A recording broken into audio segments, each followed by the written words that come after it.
చర్చలో మనతో పాటు బీఆర్ఎస్ నాయకులు పల్లె రవికుమార్ గౌడ్ గారు జాయిన్ అవుతున్నారు. రవి గారు నమస్తే. అలాగే మనతో పాటు సీనియర్ రాజకీయ విశ్లేషకులు జమీలుద్దీన్ గారు కరీంనగర్ నుంచి మనతో పాటు లైవ్లో ఉన్నారు. జమీల్ గారు నమస్తే. ముందుగా రవి గారు, మనం చూస్తూ ఉన్నాం బండి కొడుకుపై దర్యాప్తు ప్రజాగ్రహంతో దిగొచ్చిన రేవంత్ సర్కార్ అంటూ కీలకమైన వార్త ఈరోజు కనిపిస్తూ ఉంది. బండి భగీరథ్ పోక్సో కేసు విచారణకు ప్రత్యేక దర్యాప్తు అధికారి నియామకం, అధికారిగా కూకట్పల్లి డీసీపీని నియమించిన అంశం కూడా కనిపిస్తోంది. ఫలించిన బీఆర్ఎస్ అలాగే ప్రజా సంఘాలు మీడియాకు సంబంధించిన ఒత్తిడి పనిచేసిందనే అంశం కూడా ప్రధానంగా కనిపిస్తోంది. ఈ అంశంపైనే నిన్న బీఆర్ఎస్ వర్కింగ్ ప్రెసిడెంట్ కేటీఆర్ గారు కూడా స్పందించారు. హోంమంత్రి కుమారుడు పరేరులో ఉండడమా, ఇది దేశ చరిత్రలోనే మొదటిసారి అని చెప్పేసి కేటీఆర్ గారు వ్యాఖ్యానించిన కీలకమైన అంశం కూడా మనకు కనిపిస్తుంది. అయితే ఈ వార్త ప్రధానంగా ఇతర పత్రికల్లో ఇక్కడ కూడా ప్రధాన శీర్షిక కావచ్చు కనిపించట్లేదనే అంశం కూడా ఈరోజు కనిపిస్తూ ఉంది. ఎట్లా చూడాల్సిన అవసరం ఉంది దీన్ని? సీతారామరాజు గారు, ముందుగా మీకు టీవీ ప్రేక్షకులకు మరియు జమీల్ గారికి నమస్కారం అండి. Good morning to all. నిజంగా నిన్న అసలు బండి సంజయ్ గారి కొడుకుకు సంబంధించినటువంటి వ్యవహారం పోక్సో కేసు ఈ దేశంలో బాలికల రక్షణ కోసం, మైనర్ బాలికల రక్షణ కోసం పోక్సో అనేది ఒక ప్రత్యేక చట్టం తీసుకొచ్చి దానికి ఒక చాలా స్పష్టమైనటువంటి ప్రతి విషయంలో కూడా నిర్దిష్టమైనటువంటి మార్గదర్శకాలు ఉన్నాయి. 8వ తారీఖు కేసు నమోదైంది. అసలు వాస్తవంగా 8వ తారీఖు కేసే చాలా ప్రత్యేక పరిస్థితుల్లో బీఆర్ఎస్ పార్టీ కానీ మేము అందరము చాలా సీరియస్గా దానికి సంబంధించినటువంటిది మాట్లాడటం వల్ల అటు టీ న్యూస్, అటు నమస్తే తెలంగాణ, ఒక సెక్షన్ ఆఫ్ మీడియా బలంగా గొంతు వినిపించడం వల్ల, బాధితుల పక్షాన మాట్లాడటం వల్ల మాత్రమే గత్యంతరం లేక ప్రధాని నరేంద్ర మోడీ గారి సభ ఉంది కాబట్టి అక్కడ ఏమైనా ఇది ఒక ఇష్యూగా ప్రజల నుంచి ఏమన్నా వచ్చే అవకాశం ఉంది పబ్లిక్ నుంచి అన్నటువంటి భయపడి అప్పటికప్పుడు కేసు రిజిస్టర్ చేసి వాస్తవంగా 3 months నుంచి నడుస్తున్నది. ఓకే, 3 months నుంచి నడుస్తున్నది. బాధితులు పోయి ఫిర్యాదు చేసినటువంటి బాధితుల మీదనే, వాళ్ళ మీదనే, ఆ కుటుంబం మీదనే కేసు నమోదు చేస్తారు. ఓకే, సైమల్టేనియస్గా ఇక్కడ వీళ్ళు పోలీస్ స్టేషన్లో ఉండగా వాళ్ళని అక్కడ ఇంకొక దగ్గర వాళ్ళ మీద ఇంకో సంబాడి వస్తారు, కంప్లైంట్ ఇస్తారు, దాని మీద కూడా సేమ్ ఇది రెండింటిని ప్యారలైజ్ చేస్తారు. ఇవాళ ఈ పరిస్థితుల్లో నిజంగా కూడా 8వ తారీఖు అయిపోయింది. పోక్సో కేసులో నిజంగా కూడా ఏం జరుగుతుంది? వెంటనే అరెస్ట్ చేయాలి నిందితుని. ఓకే, అరెస్ట్ చేయాలి నిందితుని. కానీ 4 రోజులు అవుతున్నాక ఎందుకు ఏమైంది అంటే నిందితుడు పోలీస్ రికార్డ్స్ ఏం చెప్తున్నారంటే నిందితుడు పరారు ఉన్నారు. ఎవరు నిందితుడు? ఈ సాక్షాత్తు ఈ దేశానికి హోంశాఖ సహాయ మంత్రి కుమారుడు. నిజంగా కూడా కేటీఆర్ గారు ట్వీట్ చేసిందే కదా,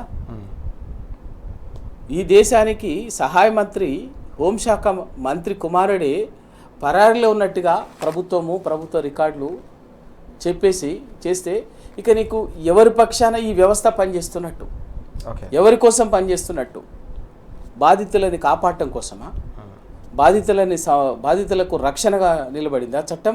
లేకపోతే వేధించినటువంటి వాళ్ళని, నిందితులని కాపాడటం కోసం అనేది చాలా స్పష్టంగా ఉంది.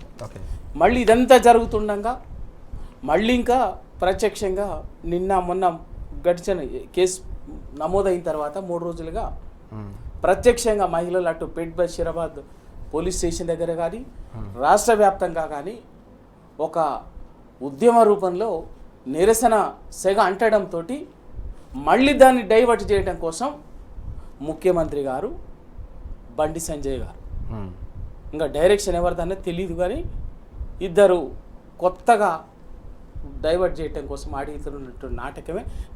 నిన్న మొత్తం సిట్ అన్నారు. తీరా చూసేసరికి ఆర్డర్స్ వచ్చేసరికి ఏంటంటే సిట్టు లేదు, బిట్టు లేదు. అది విచారణ అధికారి. అంటే అడుగడుగుల మోసమే, అబద్ధమే. అంటే ఎంతసేపు బాధితుల పక్షాన నిలబడాల్సినటువంటి వ్యవస్థ బాధితులను బెదిరించటము, స్వయంగా ఫిర్యాదు ఎవరైతే ఆ బాధితురాలు మైనర్ బాలిక తల్లిని వాళ్ళ ఫ్యామిలీ మొత్తం పిలిచి బండి సంజయ్ గారు ఇంట్లో పిలిచే వాళ్ళ ఇంట్లోనే పిలిచి బెదిరించిన అనేది వాళ్ళు చెప్తున్నటువంటిది, బాధితులు చెప్తున్నటువంటి విషయం. ఓకే, అంటే ఇంత అన్యాయమా? అదే బండి సంజయ్ గారు ఇదే పోక్సో వ్యవహారంలో గతంలో ఏం మాట్లాడిండు, చాలా పెద్ద పెద్ద మాటలు మాట్లాడిండు. ఓకే, అనేక సందర్భాల్లో చాలా ఇక ఆయన ధర్మం కోసం, ధర్మరక్షణ కోసం, ధర్మ సంస్థాపన కోసము ఆయనే పుట్టినట్టు, ఆయనే పోరాడుతున్నట్టుగా ఆయన ప్రతి సందర్భంలో మాట్లాడే మాటలు ఉన్నాయి. కానీ వాళ్ళు ఏంది ప్రాక్టికల్గా ఏమైంది? మిమ్మల్ని బాధితుల పక్షాన ఒక మైనర్ బాలిక, ఆ కుటుంబము మాకు అన్యాయం జరిగింది, మమ్మల్ని మేము ఇబ్బంది పడ్డామని చెప్పేసి దేశం పోలీస్ స్టేషన్ల చుట్టూ మీ చుట్టూ అంత చుట్టూ తిరుగుతుంటే మీరు పిలిచి బెదిరించడము మీకు ఏ ధర్మం చెప్పింది? మీ ఏ ధర్మం చెప్పింది చెప్పండి. పొద్దులేసే ధర్మము, దేవుడు, సాక్ష్యము, ఆ గుళ్ళో ప్రమాణం, ఈ గుళ్ళో ప్రమాణం, భాగ్యలక్ష్మి ప్రమాణం అంటే ఇవన్నీ చెప్తాడు కదా బండి సంజయ్ గారు. ఇవాళ మీకు ఏది చెప్పింది చెప్పండి? ఇంత అన్యాయమా, ఇంత దుర్మార్గమా? దానికి రేవంత్ రెడ్డి గారు సర్కారు బాజాప్తా భుజాల మీద తీసుకొని బండి సంజయ్ కుటుంబాన్ని మిత్రుడిని కాపాడుకోవడం కోసం రేవంత్ రెడ్డి గారు కూడా ఎన్ని ప్రయత్నాలు చేయాలో చేస్తారు. దాచిపెట్టేంతవరకు దాచిపెట్టారు, చేసేంతవరకు చేసారు. ఇక తప్పదు అనుకున్నప్పుడు ఎఫ్ఐఆర్ ఇచ్చిండ్రు.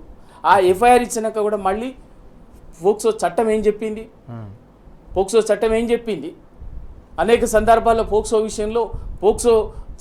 కేసుల విషయంలో సుప్రీంకోర్టు కానీ కోర్టులో ఉన్నట్టు మార్గదర్శకాలు ఏమున్నాయి? నిందితుని వెంటనే అరెస్ట్ చేయాలి. ఎందుకు అరెస్ట్ చేయలే? నిందితుని అరెస్ట్ చేయటం ఒకటైతే అదే చట్టంలో ఉన్నటువంటి వేరియస్ సెక్షన్స్ చెప్తున్నది ఏంది, నిందితుడికి సంబంధించినటువంటి సమాచారాన్ని దాచిపెట్టినటువంటి వాళ్ళు కూడా, వాళ్ళ తరఫున ఒత్తాసు పలికేటటువంటి వాళ్ళు కూడా నిందితులుగా భావించాల్సి వస్తుంది అనేది పోక్సో చట్టం చెప్తుంది కదా. ఇవాళ ఎవరు బాధ్యులు? అదే కదా దాచిపెట్టింది ఎవరు? ఆ నిందితుడి తరఫున బాధితుల్ని బెదిరించింది ఎవరు?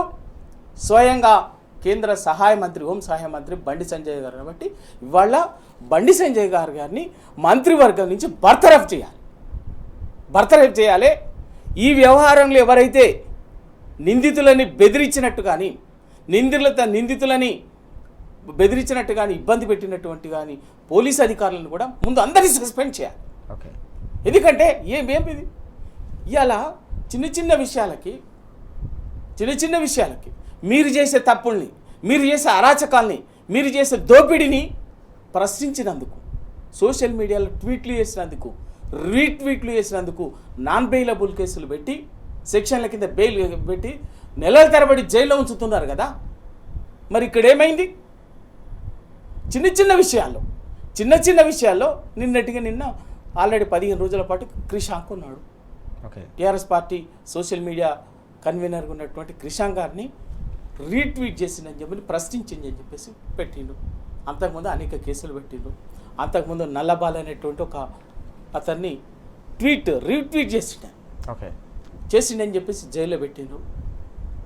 ఆ పావర్ని ఇంకా ఎంతమంది మీద టీఆర్ఎస్ పార్టీకి సంబంధించినటువంటి వాళ్ళ మీద ఇలా ఎంతోమంది మీద 100 కేసులు కేవలం సోషల్ మీడియాలో వాళ్ళని ప్రశ్నించినారని చెప్పేసి జర్నలిస్టుల మీద కేసులు పెట్టిండ్రు, యూట్యూబర్ల మీద కేసులు పెడుతున్నారు. ప్రభుత్వం నాన్ బెయిలబుల్ కేసులు పెడుతుంది, అరాచకంగా దౌర్జన్యంగా వ్యవహరిస్తున్నది. మరి ఇంత క్రైమ్ పోక్సో మైనర్ బాలికకు సంబంధించినటువంటి విషయంలో ఆఖరికిలా ఇక్కడ జరిగింది. ఎంత దౌర్భాగ్యం అంటే ఇవాళ ఇక్కడ మెయిన్ స్ట్రీమ్ మీడియా కూడా సిగ్గుపడాలి. ఏం చేసిండు మీరు? ఒక బాధితురాలు, ఒక మైనర్ బాలిక, ఆ కుటుంబము మా పట్ల చాలా దుర్మార్గంగా ఇది జరిగింది, మాకు అన్యాయం జరిగింది అని చెప్పేసి కేసులు పెడితే, వాళ్ళు పోలీస్ స్టేషన్ ఆశ్రయిస్తే ఎవరు న్యాయం చేయకపోగా లాస్ట్కు అనివార్యంగా సమాజం నుంచి వచ్చినటువంటి ఒత్తిడి, ఇవాళ ఇంకా చెప్తున్నాం, తెలంగాణ సమాజంలో ఇవాళ ప్రజల కోసం నిలబడినటువంటిది ఏకైక వ్యవస్థ బీఆర్ఎస్ పార్టీ. మీడియాకు వచ్చేసరికి Namaste Telangana, T News, Telangana Today, కొంత యూట్యూబర్స్, వీళ్ళందరూ నిలబడి వాళ్ళకు ఆ బాధితుల పక్షాన్ని నిలబడితే సిగ్గు లేకుండా మెయిన్ స్ట్రీమ్ మీడియా ఏం మాట్లాడింది? ఏం చెప్పింది? హానీ ట్రాపా? ఏమైనా మాట్లాడుతున్నారా? సోయిందా? ఎక్కడ పోయింది మీడియా విలువలు? పొద్దున్న లేస్తే మాట్లాడతారు కదా, ఇవాళ సిగ్గుపడాలి. రైట్. తెలంగాణ సమాజానికి, ఈ సమాజానికి క్షమాపణ చెప్పాలి మెయిన్ స్ట్రీమ్ మీడియా. ఇలా ఒకవేళ నిజంగా హనీ ట్రాప్ అంటే అర్థం ఏంటండి? ఎంత మీరు ఏది చెప్తే అదే ఈ సమాజం విలువగలక తీసుకోవన్నా? పెద్ద పెద్ద నైతిక వర్తనాలు చెప్తారు కదా మీరు. హనీ ట్రాప్, ఒక బాలిక, ఒక మైనర్ బాలిక నా పట్ల ఇది జరిగింది, నాకు అన్యాయం జరిగిందని చెప్పేసి ఇవాళ సహజంగా చాలా సందర్భాల్లో ఆ బాలికలు, ఆ కుటుంబాలకు సంబంధించి ఇటువంటి జరిగినప్పుడే వాళ్ళు ధైర్యంగా బయటికి రావటమే సహజంగా అరుదుగా చూస్తుంటాం.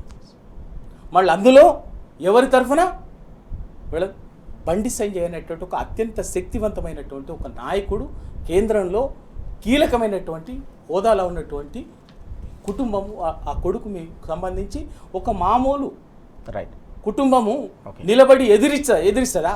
హనీ ట్రాప్ అది అంటే మీరు ఏది చెప్తే అది సమాజం నమ్మాలే. మీరు చెప్పింది సమాజం నమ్మకపోతే ఇక మళ్ళీ ఇంకో రకమైనటువంటి వ్యక్తిత్వ హననాలకు పాల్పడాలి వాళ్ళు. ఇది ఇవాళ తెలంగాణ మీద జరుగుతున్నటువంటి మీడియా కూడా అనేక సందర్భాలు. అందుకే తెలంగాణ ఈ తెలుగు ఇవాళ మీడియా పేరు మీద అనేక సందర్భాలు జరుగుతున్నటువంటిది ఇది కూడా ఒక రకమైనటువంటి దుర్మార్గం. ఓకే, బాధ్యతారాహిత్యం ఇది. అది ఎవరైనా కావచ్చు. ఓకే, ఒక బాలిక, ఒక బాధితుల కుటుంబము మాకు అన్యాయం జరిగిందని చెప్పేసి మాట్లాడినప్పుడు ఆ బాధితుల పక్షాన్ని నిలబడాల్సినటువంటి మీడియా ఆ బాధితుల కుటుంబాలని ఇంకా మరింత మానసిక క్షోభకు పెట్టేటట్టుగా, ఇబ్బంది పెట్టేటట్టుగా కథనాలని ప్రసారం చేసి సమాజాన్ని ఒకవైపునటువంటి డైవర్ట్ చేసేటటువంటి ఒక దిక్కుమాలిన ప్రయోగాలు, దిక్కుమాలిన కథనాలు, వాటన్నిటికీ వాళ్ళ నిజంగా ఒక్కసారి గుండెమీ చేసుకొని ఆత్మపరిశీలన చేసుకోవాలి మీడియా కూడా. వాళ్ళు ఎందుకు చెప్పండి ఇలా ఎందుకు జరిగింది ఇది? ఇవన్నీ కూడా ఏంటంటే లోతుగా మేమేం చెప్పినా అదే వినాలే. మమ్మల్ని ఎదిరించొద్దు, మమ్మల్ని ప్రశ్నించొద్దు. మేము చెప్పినటువంటి వాటిని మీరు ఏదో ప్రవచనాలకు వినాలి తప్ప మాలోని లోపాలని కానీ, దాంట్లో ఉన్నటువంటి రంధ్రాన్వేషణ కానీ, తప్పుల్ని కానీ ఎత్తొద్దు, ప్రశ్నించొద్దు అని చెప్పేసి అటు ప్రభుత్వం, అటు కేంద్ర ప్రభుత్వంలో ఉన్నటువంటి బీజేపీ నరేంద్ర మోడీ టీం అదే పనిచేస్తున్నది, రాష్ట్రంలో ఉన్నటువంటి కాంగ్రెస్ టీం అదే పనిచేస్తున్నది. ఈ రెండు టీంలకి ఈ రెండు కాంగ్రెస్, రెండు జాతీయ పార్టీలు కాంగ్రెస్ బీజేపీ చేసేటటువంటి ఇదొక సంఘటన. ఇవాళ దీనికి మైనర్ బాలికకు సంబంధించినట్టు ఇది ఒక సంఘటన.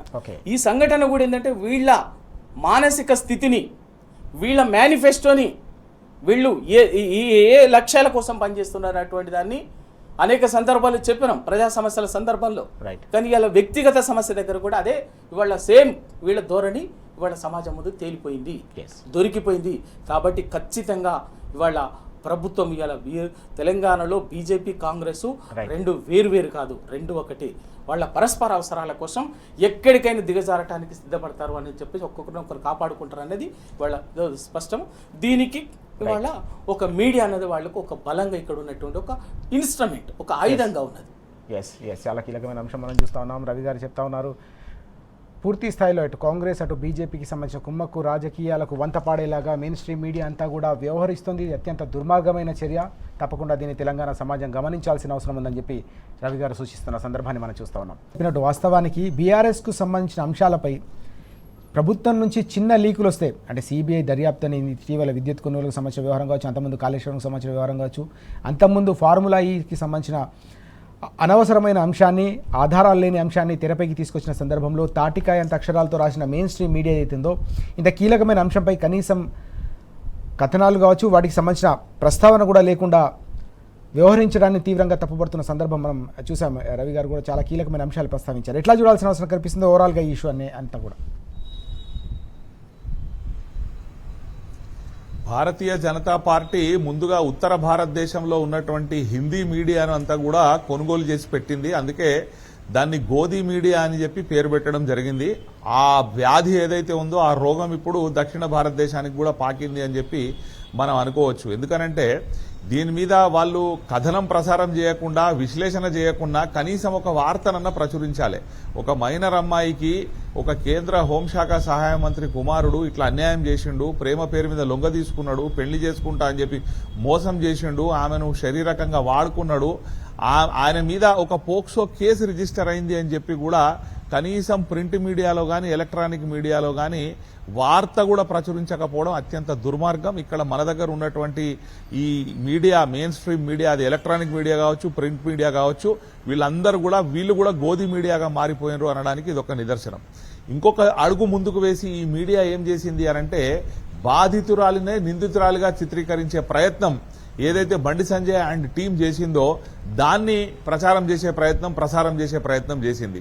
ఒక మైనర్ అమ్మాయి ఈ 25 ఏళ్ళు ఉన్నటువంటి పిల్లగాన్ని ఈయనను హనీ ట్రాప్ చేసింది అని చెప్పి వాళ్ళేదో ఎవరో అడ్వకేట్ చెప్పి ఉంటాడు, ఒక ఉల్టా చోర్ కోత్వాల్ డాటే అన్నట్టు ఒక కేసు నమోదు చేసే ప్రయత్నం చేసిర్రు. ఆ కేసు కూడా ఇక్కడ కరీంనగర్ పోలీసులు సహకరించి నమోదు చేసిర్రు. దాన్ని ప్రచారం చేసి ఆ బాధితురాలని నిందితురాలిగా మార్చే ప్రయత్నం ఏదైతే వాళ్ళ తరఫున జరిగిందో దానికి మీడియా కూడా సపోర్ట్ చేసింది. ఈ ఒక్క కేసులో ఎన్ని వ్యవస్థలు కాంప్రమైజ్ అయినాయి, ఎన్ని వ్యవస్థలు అధికారానికి దాసోహం అయిపోయినాయి, ఎన్ని వ్యవస్థలు ఇలా బీజేపీ మోచేతి నీళ్లు తాగుతున్నాయి, కాంగ్రెస్ పార్టీ మోచేతి నీళ్లు తాగుతున్నాయి అన్నది ఈ ఒక్క కేసు ద్వారా బయటకు వచ్చింది. మనం డిస్కస్ చేస్తే ముందులా పోలీస్ వ్యవస్థ ఎప్పుడైతే బాధితురాలు ఒక కంప్లైంట్ ఇవ్వడానికి పోలీస్ స్టేషన్కి వచ్చిందో ఆమెను సుమారు 8 గంటలు పోలీస్ స్టేషన్లో కూర్చోబెట్టి కనీసం అక్నాలెడ్జ్మెంట్ కూడా ఇవ్వలేదు. అంటే ఒక కంప్లైంట్ వచ్చినప్పుడు ఎక్స్ప్రెస్ ఎఫ్ఐఆర్ అంటారు, అంటే మర్డర్ గానీ, రేప్ గానీ, పోక్సో గానీ ఇటువంటి కేసులు వచ్చినప్పుడు ఇమ్మీడియట్ ఎఫ్ఐఆర్ రిజిస్టర్ చేయాలి. ఇందులో డీలే చేయడానికి లేదు. ఆ ఎఫ్ఐఆర్ కాపీ సంబంధిత అధికారులకు అదేవిధంగా సంబంధించినటువంటి కోర్టుకు కూడా ఇమీడియట్ పంపించాలి. దాన్ని ఎక్స్ప్రెస్ ఎఫ్ఐఆర్ అంటారు.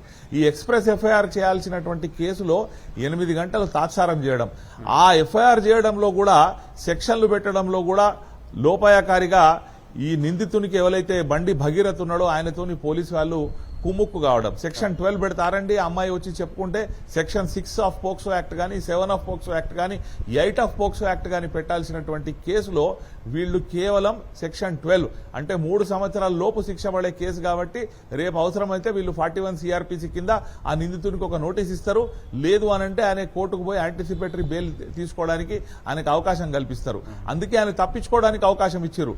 అక్కడ ఎప్పుడైతే హైదరాబాద్ లో కేసు రిజిస్టర్ అయిందో ఇక్కడ కరీంనగర్ లో కంప్లైంట్ ఇవ్వడానికి ఆయన వచ్చినప్పుడు ఆయనను ఇమీడియట్ దొరకబట్టి లోపటేయరా అండి అంటే సామాన్యుడైతేనేమో జైలుకు పంపుతారు. ఇటువంటి పలుకుబడి ఉన్న వ్యక్తులకైతేనేమో వాళ్ళకు పూర్తి వెసులుబాటిస్తారు. వాళ్ళ మీద సిట్టు పేరు మీద డ్రామా నడిపి ఒక షిట్ కథ నడిపే ప్రయత్నం చేస్తారు. అంతేకాకుండా కేవలం బండి భగీరథే కాదండి, ఇందులో A2 అండ్ A3గా బ్రోకర్ సంగప్పను కూడా పేర్కొనాల్సిన అవసరం ఉన్నది. బ్రోకర్ సంగప్పను A2 చేయాలి, బండి సంజయ్ గారిని A3 చేయాలి. ఎందుకనంటే ఈ నేరం జరిగిన విషయం వాళ్ళకి తెలిసి వాళ్ళు దాచిపెట్టడమే కాకుండా ఈ బాధితురాల్ని అదేవిధంగా వాళ్ళ కుటుంబ సభ్యులను ఇన్ఫ్లుయెన్స్ చేసి బెదిరించే ప్రయత్నం చేశారు. కాబట్టి ఆ పోక్సోల్నే సెక్షన్ 21 ఉన్నది. ఆ సెక్షన్ 21 ప్రకారం కూడా వీళ్ళని నిందితులుగా చేర్చే అవకాశం ఉన్నది. ఆ సంగప్ప ఏదైతే బ్రోకర్ గా వ్యవహరించి ఆ కుటుంబాన్ని ఇబ్బంది చేయాలని చూస్తున్నాడో ఆయన కాల్ డేటా తీస్తే తెలుస్తుంది, సీసీటీవీ ఫుటేజ్లు తీస్తే తెలుస్తుంది. అది పోలీస్ వ్యవస్థ చేయలే. ఆ తర్వాత పరిస్థితి ఏంది, మోడీ గారు వచ్చిపోయేంత వరకు ఎలాంటి చర్యలు తీసుకోకుండా ఇక్కడ ఉన్నటువంటి కాంగ్రెస్ ప్రభుత్వ ముఖ్యమంత్రిగా అనండి, హోంమంత్రి అనండి రేవంత్ రెడ్డి గారు కాపాడారు. ఆ ప్రధానమంత్రి గారు వెళ్ళిపోయినాక దొంగలు పడ్డాక 6 నెలల కుక్కలు మొరిగినాయి అన్నట్టు నిన్నేదో పోలీస్ అధికారులను పిలుచుకోనట మీరు దర్యాప్తును వేగవంతం చేయండి అని ఆదేశాలు ఇచ్చారు అని చెప్పి ఇవాళ రాస్తారు. అంటే ముఖ్యమంత్రి హోంమంత్రి చెప్తే తప్ప దర్యాప్తు జరగదా అండి? పోలీస్ వ్యవస్థ ఒక ఎఫ్ఐఆర్ వస్తే ఇమీడియట్ దర్యాప్తు చేయాలి కదా. ఇది గ్రేవ్ అఫెన్స్ కదా. ఇది గ్రేవ్ అఫెన్స్ లో వాళ్ళు దర్యాప్తు చేయకుండా ముఖ్యమంత్రి ఆదేశాలు కొరకు వెయిట్ చేసుకుంటా మేము కూర్చున్నాం అనడం ఏంది? ప్రధానమంత్రి బందోబస్తు కొరకు పోలీసులంతా పోయినారు కాబట్టి మేము ఇమీడియట్ గా యాక్షన్ తీసుకోలేకపోవడం అని చెప్పుకోవడం ఏదైతుందో ఇది పోలీస్ వ్యవస్థకు ఈ ప్రభుత్వ వ్యవస్థకు సిగ్గుచేటు. ఇంకొక అడుగు ముందుకు వేసి నిన్న మా దగ్గర మంత్రి గారు పొన్నం ప్రభాకర్ గారు ఏం చెప్తారు వాళ్ళ స్టేట్మెంట్ అంటే కుల పెద్ద మనుషులు కూర్చొని పంచాయతీ చెప్పాలన్నట. కుల పెద్ద మనుషులు కూర్చొని కళ్ళు దాగి గుడాలు బుక్కి వాళ్లకు ఒక మైనర్ మీద రేపో జరిగింది అని చెప్పి ఆ బాధితురాలు మొత్తుకుంటా ఉంటే ఆమెకు పంచాయతీ చేసి మీరు పెళ్లి చేస్తారో ఏం చేస్తారో అని చెప్పి వీరు ఉచిత సలహా ఇస్తా ఉన్నారు. అంటే ఈ ప్రభుత్వంలో ఒక ఉన్నతమైన పదవుల్లో ఉన్నటువంటి వ్యక్తులు స్వయంగా పొన్నం ప్రభాకర్ గారు కూడా వారు కూడా అడ్వకేట్ గా పనిచేసినటువంటి వ్యక్తి వారు కులంలో కూర్చొని పంచాయతీ చేసుకోరు అని చెప్పడం ఇది ఎంతవరకు కరెక్ట్? అంటే వీళ్ళు బీజేపీకి ఎంత సపోర్ట్ చేస్తున్నారని తెలుస్తా ఉన్నది.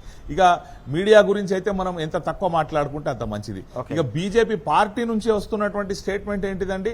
అది వాళ్ళ కుటుంబ సమస్య, అది మాకు పార్టీకి సంబంధం లేదు అని చెప్పి వాళ్ళ అధ్యక్షులు రామచంద్రరావు గారు చెప్తారు. అంటే ఒకవేళ ఏదన్నా వీళ్ళకు పడని మతస్థుడు ఎవరన్నా ఏదన్నా తప్పు చేస్తే ఆ తప్పును చిలువలు పలువలు చేసి మొత్తం ఆ సమాజానికి అంటగడతారు. అదే ఈ బండి సంజయ్కి సంబంధించినటువంటి కొడుకు గారు ఆయన తప్పు చేస్తే అదేమో వాళ్ళ కుటుంబ సమస్య, అది వ్యక్తిగత సమస్యగా వీళ్ళు మార్చే ప్రయత్నం చేస్తారు. గతంలో కూడా వీళ్ళు ఆసారాం బాపు అటువంటి వాళ్ళను, గుర్మీత్ రామ్ రహీం అటువంటి వాళ్ళను కూడా కాపాడినటువంటి పార్టీ ఏదైతే భారతీయ జనతా పార్టీ అని వీళ్ళు అంటారు, కానీ దీన్ని బలాత్కారి జనతా పార్టీ అని కూడా వీళ్ళను విమర్శించే వాళ్ళు చెప్తా ఉంటారు. వీళ్ళు ఎంతసేపు ఈ రేపులు చేసే వాళ్ళను సపోర్ట్ చేసే పార్టీ. ఈ రోజు ఆ బాధిత అమ్మాయి పక్షంలో నిలబడి కొట్లాడింది అనంటే ఈ తెలంగాణ రాష్ట్రంలో కేవలం బీఆర్ఎస్ పార్టీ మాత్రమే కొట్లాడింది. ఇక ఇప్పుడు కేసు అన్న తర్వాత ఏమైపోయింది, ఆ పిల్లవాడు తప్పించుకున్నాడు, ఆయన అందుబాటులో లేడు అనంటే ఇక దేశ హోంశాఖ సహాయ మంత్రి కొడుకే పారిపోతే ఆయననే అబ్స్కాండింగ్ ఉంటే వీళ్ళు ఎవరిని దొరకబడతారు? వీళ్ళు నిరంతరం పోలీసు రక్షణలో ఉంటది కదా ఆ కుటుంబం, హోంశాఖ సహాయ మంత్రి అనంటే. మరి ఈయన పారిపోయిండా, ఎటన్నా లండన్కు పోయిండా, అమెరికాకు పోయిండా? పారిపోతే అక్కడ నుంచి పట్టుకొచ్చే అవకాశం మాకు లేదు కాబట్టి మేము ఏం చేయలేమని చెప్పి వీళ్ళు చేతులెత్తుతారా అన్నది ఒక పెద్ద ప్రశ్న. ఇంకొకటి, ఈ స్వయంగా హోంశాఖ సహాయ మంత్రి గారు మొన్న మోడీ గారి సభలో మీటింగ్ లో ఏం మాట్లాడతారండి, నేను ఏ పాపం చేయలే, నేను ఏ తప్పు చేయలే అని చెప్పి ఆయన సంజాయిషి ఇచ్చుకునే ప్రయత్నం చేస్తున్నారు. బండి సంజయ్ గారు, మేము ఒక మాట చెప్తా ఉన్నాం మీకు, మీరు దుర్యోధనుడు అని మేము అంటలేము, మీరు ధృతరాష్ట్రులుగా మారినరు అని మేము అంటా ఉన్నాం. మీ కొడుకు తప్పు చేస్తే ఆ రోజు ఎట్లనైతే ధృతరాష్ట్రుడు తన కొడుకు దుర్యోధనుడు తప్పు చేస్తా ఉంటే గుడ్డివానిగా కళ్ళు మూసుకొని ఉన్నాడో సపోర్ట్ చేసిండో అన్యాయానికి, మీరు ధృతరాష్ట్రునిగా మారి ఆ విధంగా సపోర్ట్ చేస్తున్నారు కొడుకు. మీకు చట్టం పట్ల, రాజ్యాంగం పట్ల, మహిళల పట్ల గౌరవం ఉంటే మీరు ఇమీడియట్ మీ కొడుకుని తీసుకొచ్చి చట్టానికి అప్పజెప్పాలి, మీరు సరెండర్ చేయాలి, పోలీసు వాళ్ళ ముందట దర్యాప్తుకు సహకరించాలి, ప్రజలకు నమ్మకం కలిగించాలి. మీరు మీ అధికార పదవిని దుర్వినియోగం చేయరు అన్న నమ్మకం ప్రజల్లో కలగాలి అనంటే మీరు నైతిక బాధ్యత వహించి ఇమ్మీడియట్ మీ యొక్క పదవికి రాజీనామా చేయాలి. చేస్తే మీరు సచ్చీలురు, మీ దీనిలో ఇన్వాల్వ్ లేరు అని చెప్పి ప్రజలు అనుకుంటారు తప్ప, లేకుంటే మాత్రం 100కు 100% మీరు కూడా ఒక నేరస్తునికి సహకరించిన వారైతారు. మీరు కూడా ఆ కేసులో నిందితులుగా చేర్చాల్సిన అవసరం ఉంటుంది. పోక్సో సెక్షన్ 21 చాలా క్లియర్ గా చెప్తా ఉన్నది. కాబట్టి ఈ బండి సంజయ్ గారిని కూడా నిందితులుగా చేర్చాలి. ఒకవేళ వారు నైతిక బాధ్యత వహించి రాజీనామా చేయకపోతే అవసరమైతే ప్రధానమంత్రి గారు బేటీ బచావ్ బేటీ పడావ్ అని చెప్పి ఏదో పెద్ద పెద్ద నినాదాలు ఇస్తారు. కాబట్టి వారు ఆయన క్యాబినెట్ నుంచి సస్పెండ్ చేస్తే, ఆయనను బర్తరఫ్ చేస్తేనే ఈ బీజేపీ పార్టీని ఏమన్నా ప్రజలు నమ్మే అవకాశం ఉంటుంది. కానీ లేకపోతే మాత్రం ఈ సమాజం అంతా కూడా చీచీ తూతూ అంటున్నారు ఈ పార్టీని. ఇప్పటికే వీళ్ళు ఏదైతే ఉల్టా నిందితురాల్ని, ఏదైతే బాధితురాల్ని నిందితురాలుగా చేర్చే ప్రయత్నం చేసిరో అది దాంతోని వీళ్ళు మరీ సమాజంలో పల్చనైపోయింది BJP party. Yes sir. Ravi garu, ఇక్కడ మనం చాలా కీలకమైన అంశం నిన్న కేటీఆర్ గారు కూడా ప్రస్తావించారు, ట్వీట్ కూడా చేశారు. హోంమంత్రి కుమారుడు పరారీలో అని చెప్పేసి సూటిగా నిలదీసిన అంశం కూడా ఈరోజు మనకు ప్రధానంగా కనిపిస్తోంది. బీఆర్ఎస్కు సంబంధించిన సోషల్ మీడియా వ్యారియర్లు ఎప్పుడైనా ఏదైనా రీట్వీట్ చేస్తే దాన్ని అప్పటికప్పుడు ఆగమేఘాల మీద స్పందించి అరెస్ట్ చేసే ప్రభుత్వం మరి ఈ విషయంలో వ్యవహరిస్తున్న తీరు అత్యంత దుర్మార్గంగా ఉందని చెప్పేసి కేటీఆర్ గారు లేవనెత్తిన ఈ సూటి ప్రశ్నను మనం ఎట్లా చూడాలి? ఇప్పుడు 100కి 100 పాళ్ళు ప్రతి సందర్భంలో కూడా ఈ వ్యవహారంలో వ్యవస్థలన్నీ కూడా నిందితుని కాపాడటానికే మొత్తం అన్ని సమభేదాన్ని దండోపాయాలన్నీ ప్రయోగించింది. ఓకే. గత్యంతరం లేని పరిస్థితుల్లోనే ఎప్పుడైతే బాధితుల పక్షాన ఈరోజు గడిచిన 2.5 సంవత్సరాలుగా అంతకుముందు ఏ బాధితులైనా బాధితుల పక్షాన నిలబడింది తెలంగాణలో భారత రాష్ట్ర సమితి, కేటీఆర్ గారు, హరీష్ రావు గారు, కేసీఆర్ గారు మార్గనిర్దేశకంలో. ఓకే. ఇవాళ ఈ భగీరథ విషయంలో కూడా, బండి సంజయ్ గారి కొడుకు భగీరథ విషయంలో కూడా, మైనర్ బాలిక పోక్సో కేసు విషయంలో కూడా బాధితులకు నిలబడింది భారత రాష్ట్ర సమితిని అన్ని విధాలుగా. ఎప్పుడైతే భారత రాష్ట్ర సమితి బలంగా నిలబడిందో ఇక తప్పదు, మమ్మల్ని రాజకీయంగా మేము ఇది ఇబ్బంది అవుతుందని చెప్పేసి భయపడి కేసుని నమోదు చేసింది. నమోదు చేసినట్టే చేసి ఏం చేసింది, దాన్ని వీక్ చేయటం కోసము ఇంకొక ఎవరైతే బాధితులు ఉన్నారో వాళ్ళ మీద కూడా ఒక సైమల్టేనియస్గా ఇంకొక కేసు నమోదు చేసి కేసు పెట్టించి దీన్ని బ్యాలెన్స్ చేసే పని చేసింది. అది నడిపిస్తూ వెంటనే ఏం చేసిందంటే బాధితుని తప్పించింది ఇక్కడ లేకుండా ఖచ్చితంగా. ఎందుకంటే బాధితుడు మీరో నేనో ఇవాళ మనలాంటి వాళ్ళ విషయంలోనే కాస్త సమాజం కోసం నిరంతరం పనిచేసేటటువంటి వాళ్ళ విషయంలోనే ప్రభుత్వం చాలా విజిలెంట్గా ఉంటుంది. వ్యవస్థలన్నీ కూడా ఫోన్లు ట్యాపింగ్లు లేకపోతే మిగతా అన్నీ కూడా ఎక్కడ మూమెంట్ ఏందనేది చూస్తుంది. ఇవాళ సాక్షాత్తు ఒక కేంద్ర హోం శాఖ సహాయ మంత్రి కుటుంబము సెక్యూరిటీ విజిలెన్స్లో ఉంటుందా లేదా మనకు తెలుసు కదా. ఒక్క హోంశాఖ సహాయ మంత్రే కాదు, ఒక ప్రభుత్వంలో కీలకంగా ఉన్నటువంటి ఒక విఐపి ఫ్యామిలీ సహజంగా గవర్నమెంట్ సెక్యూరిటీలో ఉంటుంది. సహాయ మంత్రి కదా, మొత్తం వాళ్ళ ఇంటి దగ్గర కానీ వాళ్ళ యాక్టివిటీస్ కానీ మొత్తం కూడా ఒక రక్షణ కవచం ఉంటుంది. మరి ఇంత జరిగినాక అసలు ఆ నిందితుడు బండి సంజయ్ గారి కుమారుడు ఇలా పరారీలు ఎట్లుండండి, పరారేటట్టు చూపించింది మీరు. పరారికి దారి చేసి అటు దాంట్లో రేవంత్ రెడ్డి గారి సర్కారు బీజేపీ రెండు ఒక్కటిగా ఉండి ఆ నిందితుడిని ఇంకెక్కడో కాపాడటం కోసము ఎందుకంటే అక్కడ సింపుల్ దొరికిపోయింది. బాధితులనే నిందితులుగా మార్చేటటువంటి మీరు కుట్ర అధికార దుర్వినియోగం అన్ని విధాలుగా జరిగింది. ఇక తప్పదనుకున్నప్పుడు ఏం చేసిండ్రు, బాధితుడిని కేసు పెట్టినట్టుగా పెట్టి బాధితుడిని మీరు తప్పించారు. అంటే నిజంగా కూడా కేటీఆర్ గారు ట్వీట్ చేసినట్టుగా ఒక హోంశాఖ మంత్రి కుమారుడు పరారీలో పరారీలో ఉన్నట్టుగా ప్రభుత్వ రికార్డులు మీరు చెప్తున్నారు అంటే అది ఈ సమాజానికి గౌరవమా అవమానమా? ఓకే, అసలు దేశ చరిత్రలో ఎప్పుడైనా కనిపించిందా, విన్నామా? అంటే ఎంత సిగ్గుపడాల్సిన విషయం. ఇక మీరు ఇట్లా ఉంటే మరి సమాజానికి మీ నుంచి ఎక్కడి నుంచి రక్షణ ఉన్నది? ఓకే, మీరు సమాజాన్ని మీకు ఇచ్చినటువంటి అధికారాన్ని, ప్రజలు ఇచ్చినటువంటి అధికారాన్ని దేనికి ఉపయోగిస్తున్నట్టు? ప్రజల రక్షణ కోసమా, ప్రజల మంచి చెడు కోసమా? కాదు కదా. మిమ్మల్ని మీరు చేసే అరాచకాల్ని, మీరు చేసే దాష్టికాల్ని కాపాడుకోవటం కోసం తప్ప ఇంకంతకు మించికేళ్ళు ఎక్కడికి పోయింది చెప్పండి. వీళ్ళు ఎంతసేపు అని ఒక కామన్ మ్యాన్ పోలీసు వ్యవస్థ అనుకుంటే ఒక కామన్ మ్యాన్ మామూలటువంటి వాడిని ఒక వాడే సెల్ ఫోను తోటి లొకేషన్ ట్రాక్ చేసి సిగ్నల్స్ తోటి చాలా సింపుల్గా ట్రాక్ చేసి క్యాచ్ చేయగలిగేటటువంటి వ్యవస్థ, టెక్నాలజీని ఇవాళ మనం రూపొందించుకున్నాం. ఓకే, అందులో తెలంగాణ వెరీ అడ్వాన్స్డ్గా ఉన్నది అందుకే తెలుసు. అందుకే కదా తెలంగాణ వచ్చిన కమాండ్ అండ్ కంట్రోల్ సెంటర్ని ప్రపంచంలో ఒక అత్యద్భుతమైనటువంటి ఒక టెక్నాలజికల్ సిస్టమ్ని ఎస్టాబ్లిష్ చేసుకున్నాం. కేసీఆర్ గారు చేసింది. మరి ఇవాళ ఏమైంది? ఇదంతా ఎక్కడికి పోయినాయి? ఈ సంస్థలన్నీ, ఈ వ్యవస్థలన్నీ ఎక్కడికి పోయినాయి? వీటన్నిటిని తప్పించుకున్నాడా? అంతా తప్పించుకున్నాడు అంటే ఇంకా ఏంది ఇది? రైట్, ఏం చెప్పదలుచుకున్నాం? ప్రజలకు మనకి ఏ వ్యవస్థల మీద ఎట్లా విశ్వాసం కలుగుతుంది? ఓకే, వ్యవస్థల మీద ఎక్కడ నమ్మకం కలుగుతుంది? ఇదా మనం చేసే సమాజానికి ఇచ్చేటటువంటి. ఓకే, మీరు నిందితులు ఇప్పటికీ చాలా స్పష్టంగా చెప్తున్నాం. ఫస్ట్ విలువలుంటే, నైతికత ఉంటే బండి సంజయ్ గారు తన పదవికి రాజీనామా చేసి బేషరతుగా విచారణకు సహకరించాలి. అది లేదు అనుకున్నప్పుడు నరేంద్ర మోడీ గారు మొత్తం అసలు ధర్మం అంటేనే ఇంకా మేము మాట్లాడుతుంటారు కదా, 4 పాదాల మీద ధర్మం మా వాళ్ళనే నడుస్తుంది, రామరాజ్యం నడిపిస్తున్నామని చెప్తున్నారు కదా. మరి ఇదేనా రామరాజ్యం? ఒక మైనర్ బాలికకు అన్యాయం జరుగుతుంది. మీరు ఆ నైతికత ఉంటే వెంటనే బండి సంజయ్ గారిని బర్తరఫ్ చేయండి మంత్రివర్గం నుంచి. రేవంత్ రెడ్డి గారు ఇక రాష్ట్ర ప్రభుత్వం పాత్ర ఇంకా మొత్తం సందర్భం వచ్చినప్పుడు అలా మాట్లాడుతుంటారు కదా. మరి ఈ సంగతి ఏంది? రాహుల్ గాంధీ గారు కూడా చెప్పాలి. ఓకే, రాహుల్ గాంధీ గారు మాట్లాడాలి.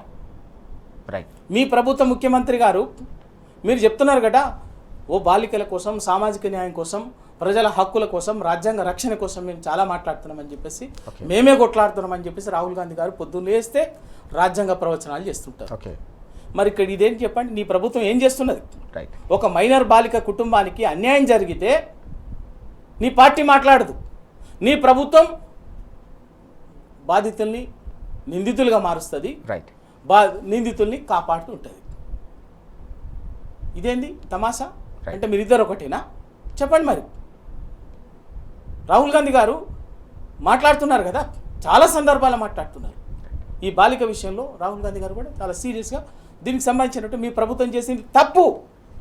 వీళ్ళ రేవంత్ రెడ్డి ప్రభుత్వం ఎందుకింత ఉదాసీనంగా ఉన్నది? రైట్, ఎందుకింత బాధితులని ఎందుకు హింస పెట్టేటటువంటిది? ఇవాళ విచారణతోటి ఏం తేలుతుంది? జమీల్ గారు, మనం చూసాం ఇంతకుముందు రవి గారు ప్రస్తావించినట్టుగా గతంలో ఉత్తరప్రదేశ్లోని ఉన్నావ్లో జరిగిన సంఘటన నేపథ్యంలో దేశవ్యాప్తంగా తీవ్ర సంచలనం రేకెత్తించిన అంశంపై రాహుల్ గాంధీ స్పందించిన సందర్భం కనిపించింది. కానీ ఇప్పుడు ఇలాంటి సంఘటనపై తెలంగాణలో జరుగుతున్న ఇంత దారుణమైన సంఘటనపై ఎందుకు స్పందించట్లేదు, కనీసం ఇప్పటివరకు కూడా ఎందుకు నోరు మెదపట్లేదని చెప్పేసి రవి గారు కూడా ప్రస్తావించిన విషయాన్ని మనం చూసాం. ఎట్లా చూడాల్సిన అవసరం ఉంది కాంగ్రెస్ పార్టీకి సంబంధించిన నాయకత్వ వైఖరిని? ఈ ల్యాండ్ ఆర్డర్ అన్నది పూర్తిగా రాష్ట్ర ప్రభుత్వం పరిధిలోని అంశం అండి. ఇక్కడ ఉన్నటువంటి ప్రజలకు భద్రత కల్పించాల్సినటువంటి బాధ్యత ఈ రాష్ట్ర ముఖ్యమంత్రికి, హోంమంత్రికి ఉంటుంది. కాబట్టి అది దురదృష్టవశాత్తు ఒక్కడే హోంమంత్రి అండ్ ఒక్కళ్ళే ముఖ్యమంత్రిగా ఉన్నారు. కాంగ్రెస్ పార్టీ ప్రభుత్వం ఉన్నది కాబట్టి ఆ రేవంత్ రెడ్డిని రాహుల్ గాంధీ గారు కూడా ఏం అనలేకపోతున్నారు, ఆయనకు నిర్దేశించలేకపోతున్నారు. ఎందుకు అనంటే నిన్న మనం చూసినాం, మోడీ గారు హైదరాబాద్ వచ్చినప్పుడు ఒక ప్రధానమంత్రి హోదాలో బహిరంగంగా నువ్వు మాతోని కలువు, మాతోని వచ్చేయి, మేము నిన్ను ఢిల్లీకి పట్టుకపోతాం అన్నట్టు ఆయన మాట్లాడింది. అంటే మీరు వెళ్ళగలిసిన స్థాయికి మీరు వెళ్ళలేరు అనంటే నువ్వు కేంద్రానికి వచ్చేయాలి మాతోనే అని చెప్పి ఎప్పుడైతే మాట్లాడిరో అది క్లియర్ కట్ సంకేతం అండి. ఇక్కడ రేవంత్ రెడ్డి గారు పూర్తిగా బడేభాయ్ మోడీ గారి చెప్పు చేతల్లో పనిచేస్తున్నారు. ఏమన్నంటే ఇక్కడ పార్టీని చీల్చుకొని వెళ్ళిపోతాడో, ఇక్కడ నుంచి ఏదైతే మూటల సప్లై జరుగుతూ ఉన్నదో ఢిల్లీకి అది బంద్ అవుతుందో అన్న బాధ రాహుల్ గాంధీ గారికి ఉన్నాడు. కాబట్టి ఆయన ఇక్కడ ఈ అమ్మాయి ఉంటేంది, ఆమెకు ఏం జరిగితే అన్యాయం జరిగితే మాకేంది, మేమెందుకు ఈ మూటలు సప్లై చేసే ముఠా మేస్త్రిని మేము ఎందుకు ఇది చేసుకోవాలి అన్న ఆలోచన రాహుల్ గాంధీ గారికి ఉన్నదండి. అందుకే ఇది డబుల్ స్టాండర్డ్గా వాళ్ళు వ్యవహరిస్తున్నారు.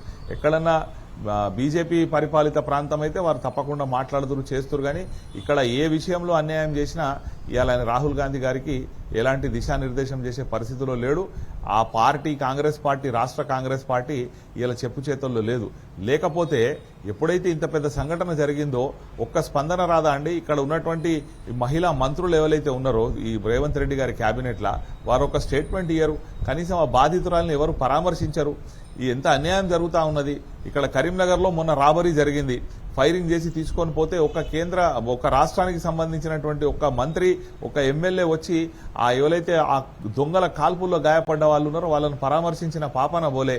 ఈ అమ్మాయికి ఇంత నష్టం జరుగుతూ ఉంటే కనీసం ఇక్కడ రాష్ట్ర అధికార ప్రతినిధో లేకపోతే వీళ్ళ హ్యాండిలో, వాళ్ళు ట్విట్టర్ హ్యాండిల్ కానీ వీళ్ళ అఫీషియల్ పేజ్లో కానీ ఒక ఖండన కూడా రాలేదు అని అంటే వీళ్ళు ఎంత ములాఖాతై నడుస్తూ ఉన్నారు. ఇక్కడ తెలంగాణ రాష్ట్రంలో బీజేపీ కాంగ్రెస్ ను కాపాడుతున్నది, కాంగ్రెస్ బీజేపీని కాపాడుతున్నది. ఇవాళ ఇక్కడ రేవంత్ కాంగ్రెస్ ఏదైతే ఉందో ఇది బీజేపీకి బీ టీమ్ గా మారిపోయింది. వాళ్ళు పూర్తిగా సపోర్ట్ చేయక ఉండడం కాదు, వాళ్ళు నిందితులను కాపాడే ప్రయత్నం చేస్తా ఉన్నారు. అందుకే కదా ఇవాళ 4 రోజులైనా ఆ పిల్లవాడిని అరెస్ట్ చేయలేదు అని తప్పించుకోవడానికి అవకాశం ఇచ్చారు. ఉల్టా దరఖాస్తు ఇస్తే 10 నిమిషాల్లో మా కరీంనగర్ 2 టౌన్లో ఆ బాధితురాలి మీద ఎఫ్ఐఆర్ నమోదైందండి. ఆమె హనీ ట్రాప్ చేసిందని చెప్పి. ఎక్కడైనా మైనర్ అమ్మాయి ఒక 25 ఏళ్ళలోని హనీ ట్రాప్ చేస్తాదండి? ఏం మాట ఇది? ఆయన ఏమన్నా సైనికుడా, దేశ రహస్యాలు తెలిసిన పిల్లవాళ్ళని చెప్పి ఆయన మీద హనీ ట్రాప్ చేస్తారా? తను మిస్బిహేవ్ చేసిండని చెప్పి అక్కడ పోక్సో కేసు నమోదు చేయాల్సింది పోయి చేస్తున్నారంటే ఈ రెండు పార్టీలు ములాఖాతై నడుస్తున్నాయి. అందుకే వీళ్ళ టార్గెట్ అన్నది కేవలం బీఆర్ఎస్ పార్టీ, కేసీఆర్ గారు, కేటీఆర్ గారు. అందుకే ఏదన్నా చిన్నగా లీక్ ఇచ్చి, అంటే ఏమాత్రం పసలేని కాళేశ్వరం అని, లేకపోతే ఫార్ములా ఈ కేసు అని, లేకపోతే ఇంకేదో ఫోన్ ట్యాపింగ్ అని చెప్పి వీళ్ళు గగ్గోలు పెడతారు. అక్కడ రేవంత్ రెడ్డి తానా అంటే ఇక్కడ బండి సంజయ్ తందానా అంటాడు. వీళ్ళు ఒకళ్ళొక్కొక్కరు జుగల్బందీ చేసుకొని బీఆర్ఎస్ పార్టీని బదనాం చేసే ప్రయత్నం చేశారు. కానీ ఇవాళ తనదాకా వస్తే ఇవాళ బండి సంజయ్ మాట్లాడలేకపోతున్నాడు, ఆయనకు సపోర్ట్గా ఉన్నటువంటి కాంగ్రెస్ పార్టీ కూడా మాట్లాడలేకపోతున్నది. ఇప్పటికైనా తెలంగాణ ప్రజలు గమనించాలే, ఈ రెండు జాతీయ పార్టీల నాయకులు కూడా వీళ్ళు కొల్యూడై ఈ తెలంగాణ సమాజాన్ని భ్రష్టు పట్టిస్తున్నారు, తెలంగాణకు రావాల్సినటువంటి ప్రయోజనాలను నష్టం చేస్తున్నారు. కేంద్రం నుంచి నిధులు రాకపోతే కాంగ్రెస్ పార్టీ మాట్లాడది, నిధులు తేవడానికి ఇక్కడ ఉన్నటువంటి బీజేపీ 8 మంది ఎంపీలు మాట్లాడరు. వీళ్ళ తప్పులను వాళ్ళు కప్పిపుచ్చుతారు, వాళ్ళ తప్పులను వీళ్ళు కప్పిపుచ్చి ఇద్దరు కలిసి ఈ రాష్ట్రాన్ని దోచుకుంటున్నారు. చాలా కీలకమైన అంశాన్ని ప్రస్తావిస్తున్న పరిస్థితి మనం చూస్తున్నాం. కుమ్మక్కు రాజకీయాలకు తెలంగాణను వేదికగా మార్చాయి 2 ఢిల్లీ పార్టీలు. తెలంగాణకు తీవ్రస్థాయిలో అన్యాయం చేయడమే కాకుండా మొత్తం అటెన్షన్ డైవర్షన్ చర్యలకు పాల్పడుతున్నారని చెప్పి జమీల్ గారు చెప్తున్న అంశాలు ఇప్పటివరకు మనం చూసాం. ఇక్కడ మరొక కీలకమైన అంశం కూడా కనిపిస్తోంది. మొన్న ప్రధానమంత్రి హైదరాబాద్ వచ్చిన సందర్భంలో చేసిన ప్రకటన నేపథ్యంలో పెద్ద ఎత్తున మొత్తం దేశవ్యాప్తంగా కూడా నిన్న స్టాక్ మార్కెట్ కుప్పకూలిన సందర్భం కూడా కనిపిస్తోంది. మార్కెట్ మటాష్ అంటూ ఈరోజు ప్రధానంగా పత్రికల్లో వార్తలు కూడా మనం చూస్తూ ఉన్నాం. వాస్తవానికి పొదుపు చర్యలు పాటించాలని చెప్పేసి ప్రధానమంత్రి చేసిన ప్రకటన, దీంతోపాటు స్వర్ణకారులకు సంబంధించి వారిలో కూడా తీవ్రస్థాయిలో ఆందోళన వ్యక్తమవుతున్న సందర్భం, నగల పరిశ్రమ అంతా కూడా నాశనం అయిపోతుందనే ఆందోళన కూడా వ్యక్తమవుతుంది. ఎట్లా చూడాలి ఓవరాల్గా హైదరాబాద్ వేదికగా చేసిన ప్రకటన, దానికి సంబంధించిన ఇంపాక్ట్ మనం ఎట్లా చూడాలి? సీతారామరాజు గారు మొన్న ప్రధానమంత్రి గారు మాట్లాడింది దేశానికి హైదరాబాద్ వేదికగా ఒక హితోపదేశం చేసిండు. ఏమని? వాళ్ళు మాత్రం దుబారా ఏమైనా చేయొచ్చు, మధ్యతరగతి ప్రజలు బంగారం కొనొద్దు, మధ్యతరగతి ప్రజలు డీజిల్ పెట్రోల్ వాడొద్దు, ఎలక్ట్రిక్ వాడాలి, ఇవే కదా ఆయన చెప్పింది. అంటే ఆర్థిక వ్యవస్థని చెప్పకనే ఆయన ఏం చేసిండు, ఆర్థిక వ్యవస్థని మీద దివాలా దీపించినాం అన్న విషయాన్ని చెప్పిండు. ఏంటి అక్కడన్నా రెండు కాంట్రడిక్షన్ ఉంది ఆయన మాట్లాడి. అదే వేదిక మీద ముందేంది, ఇది దేశం అద్భుతంగా వెలిగిపోతుందని చెప్పేసి చెప్పిండు, భారతదేశం వెలిగిపోతుందని చెప్పిండు. అయిపోయింది. మళ్ళీ 2 నిమిషాల తర్వాత మాట్లాడింది దేశం కష్టాల్లో ఉన్నది, ఈ ఇబ్బందులన్నీ కూడా మనం అధిగమించాలంటే మీరు బంగారం కొనొద్దు, పెట్రోల్ వాడొద్దు, డీజిల్ వాడకం తగ్గించాలి, పెట్రోల్ డీజిల్ వాడకం తగ్గించాలి, ఇట్లా మొత్తం అని చెప్పేసి. కానీ ప్రభుత్వం ఏం చేస్తామన్న విషయం మాత్రం ప్రజలకి చెప్పాలి. దీనివల్ల సహజంగా ఆటోమేటిక్ ఏముంటుంది ప్రజల్లో, దీంతో నిన్న బంగారం ఇదంతా కూడా మీద అమ్మకాలు స్టాక్ అదే కదా. వెంటనే ప్రభుత్వమే దీన్ని డిస్కరేజ్ చేస్తుంది, ప్రభుత్వమే దీన్ని దెబ్బతీస్తుంది, కాబట్టి ఆటోమేటిక్గా దాని ఇంపాక్ట్ ఉంటుంది. ఓకే, అది కానీ ఇవాళ చేయాల్సింది ఏంటి, ఏం చేయాలి, మీరు ఏం చేస్తున్నాం ప్రజలకు, మేము ఏం చేసినాం ప్రజలు చెప్పి చేయాలి. మరి డీజిల్ వాడకం వాడొద్దు, ఎలక్ట్రిక్ వెహికల్స్ అని చెప్పారు.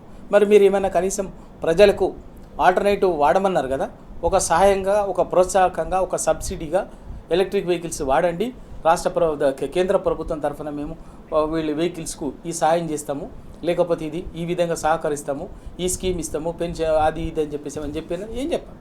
మరి మీరు ఇయ్యాల దేశానికి నరేంద్ర మోడీ గారు అధికారంలోకి వచ్చే నాటికి ఈ దేశానికి ఉన్నటువంటి అప్పులు ఎంత అంటే 57 లక్షల కోట్లు. ఓకే, ఇవాళ 2,35,000 కోట్లకు వచ్చేసింది. ఓకే, అంటే దాదాపు 6 రెట్లు ఈ దేశాన్ని అప్పుల పాలు చేసింది. అట్లని ఒక్కటన్నా కనీసం ఈ ప్రజలకు సంబంధించినటువంటి ఒక మంచి కార్యక్రమం, ఒక మేజర్ ప్రాజెక్ట్ కానీ ఒక మేజర్ వెల్ఫేర్ స్కీమ్ ఏమైనా చేశారంటే ఏమీ లేదు. ప్రభుత్వ వ్యవస్థను అమ్ముకుంటూ పోవటం తప్ప, ప్రభుత్వ రంగాన్ని, ప్రభుత్వ సంస్థల్ని మొత్తం ఆయన అనుంగులకి అప్పజెప్పి దేశాన్ని కుప్పజేయటం తప్ప, ఆర్థిక వ్యవస్థను కుప్పజేయటం తప్ప చేసింది ఏమీ లేదు. తెలంగాణకి కనీసం ఆ రోజు ఎక్స్పెక్ట్ చేసినాం ఏమనంటే అందరం, ఓహో తెలంగాణగా మొత్తంగా అద్భుతంగా ఇక్కడ పెట్టిండు కదా, కనీసం తెలంగాణకు ఒక మేజర్ ప్రాజెక్ట్ ఏమైనా అనౌన్స్ చేస్తారేమో అని చెప్పేసి ఆశించరు. అలాంటి తెలంగాణ ఆకాంక్ష పర్లం, తెలంగాణ ఉద్యమం నుంచి వచ్చినటువంటి వాళ్ళం కాబట్టి. ప్రధానంగా ఇంకేమనుకున్నామంటే పాలమూరు రంగారెడ్డి ప్రాజెక్టుకు జాతీయ హోదా ఇస్తారేమో, ఇస్తే కనీసం తెలంగాణ కనీసం ఇప్పుడున్న పరిస్థితుల్లో కొంత ఉపశమనంలాగా ఉంటుంది, అది కొంచెం అడ్వాన్స్ అవుతుంది, కొంత 40,000 కోట్లు రిలీఫ్ దొరుకుతుంది అని చెప్పేసి అనుకున్నాం. కానీ ఏమీ లేదు. పైగా ఏంటంటే మీరు పావుల బేడ అక్కడ తగ్గించుకోండి ఇది అని చెప్పేసి చెప్పి ఇంకా కూడా వీళ్ళు చేసిన పని ఏంటంటే తెలంగాణకి 10 ఏళ్లలో ఈ 12 ఏళ్లలో నయా పైసా సహాయం చేయకపోగా లెక్కలు చెప్తారు, పనికి మాల లెక్కలు చెప్తుంటారు.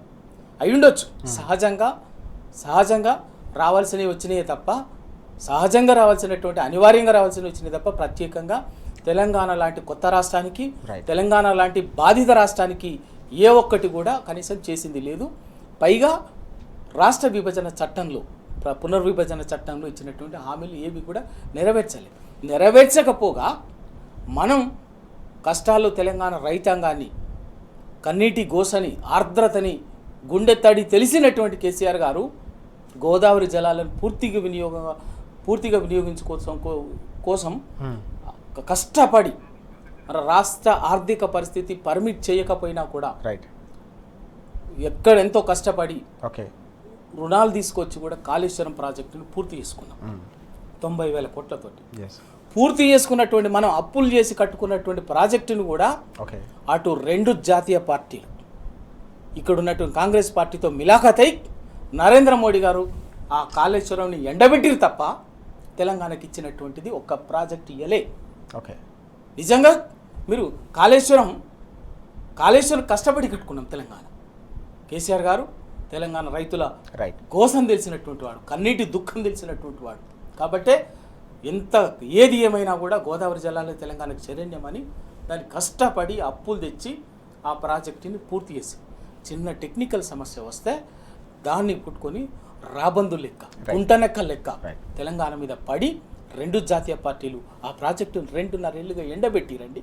ఎస్, ఎన్డీఎస్సీ రాత్రి వస్తుంది ఎప్పుడంటే అప్పుడు అని చెప్పేసి వీళ్ళు కలిసి దాన్ని చేశారు. మరి మీకు తెలంగాణ మీద ప్రేమ ఉంటే, తెలంగాణ మీద నిజాయితీ ఉంటే, అదే విభజన చట్టంలో హామీ ఇచ్చినట్టుగా ఒక ప్రాజెక్టు, మేజర్ ప్రాజెక్టుకు ఎందుకు జాతీయ హోదా ఇవ్వరు? రైట్, మాకు ఇవ్వండి, ఇప్పటికి ఇవ్వండి. పాలమూరు రంగారెడ్డి ఉంది కదా, దానికి ఇవ్వండి, జాతీయ హోదా ఇవ్వండి. ఐటీఐ ఎత్తుకపోతుంది, మీరు రైల్వే కోచ్ ఫ్యాక్టరీ ఇవ్వరైతే, ఉక్కు పరిశ్రమ ఇవ్వరైతే, ఏమిచ్చిరు చెప్పండి? విభజన చట్టంలో భారత పార్లమెంటు తెలంగాణకి హామీ ఇచ్చింది.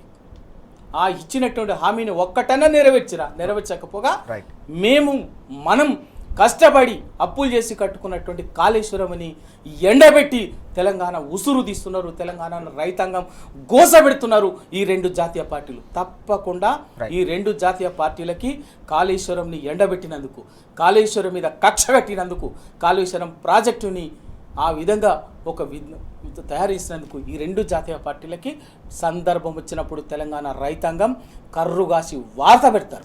ఈ రెండు వేరు కాదు, వాత పెడతారు, బరాబర్గా ఉంటుంది.